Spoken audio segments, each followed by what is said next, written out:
کوره مه راوځئ چې کور راووتې نو پلس دې خامخا دې پورته کوي نو چاره دغه د حالاتو به ګورو چې مثلا د کومه خوا که اسمان نوړا سو او که تیاره سو که تیارې نو خو پاکستان حکومت دې موږ ته وخت راکړي دا دې سي ودې وایي چې وروره الله سره دې 15 ورځې وخت دی بار کوي دا ډېر دلالت نه خلاص نو شپږ میاشتې راکړه بیا وایي هغه شپږ ته انتظار کوو دا خپل دوکانداري زه خپله دلته دوکاندار یم تقریبا په کراچۍ ته زما پیسې تللي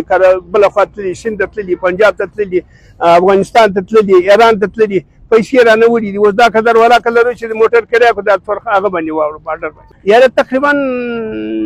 ډېرې بار شوي دي ډېرې بار شوي هغه خپل د ځان یو بودیجه لرل چې لاړ هغه خلک پیسې لرلې هغه بارېږي درګه اوس هم روان دي بسترې تړلې دي روان دي موږ دا غوښتنه لرو چې موږ سره دې امداد وکړي موږ سره دې مرسته وکړي که چېرې پاکستان حکومت چې اخلي موږ ته دې موټر راکړي چې د بارډر پورې ولاړ شو هلته مو ورسوي به را خواته خو طالبان موټر ورکوي طالبان موټر کې به ولاړ شو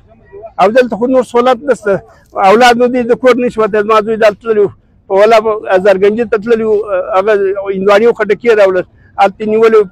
یو په ډېر لیازي باندې 15,000 روپۍ مې ورکړې رایله موږ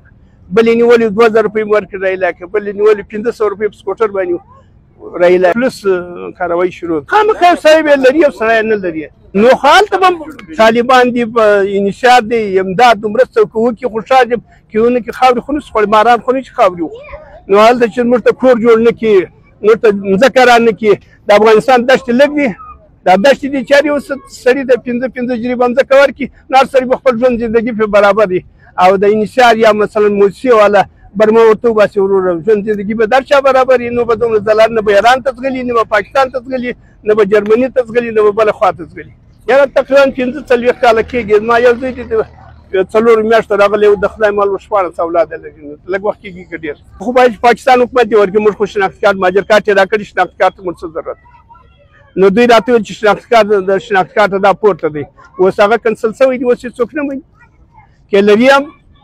په مخ دی که نه لري هم په مخ دی زه خو دغه سړي په وسه ده چې ورور پیسې ډالر ولري موږ د لارې کرایه ولاکه لرو چې دا بارډر پورې ورسو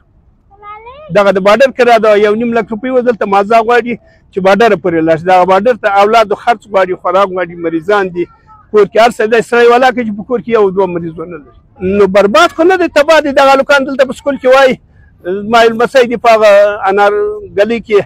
هاشمي صاحب سره هلته په مدرسه کې دی 1.5 سپاره ورته پاتې ده حفظ کوي نو دا چې ولاړې خو ولاړې ختم شو بس اول بچی دی هغه په سکول کې دی هغه د سکوله ختم شو اول په مدرسه کې دی هغه مدرسه ختم شو په افغانستان ته لاړې بېرته به هلته به بیا ورته شروع کړي 15 کاله 6 کاله یې تېر کړي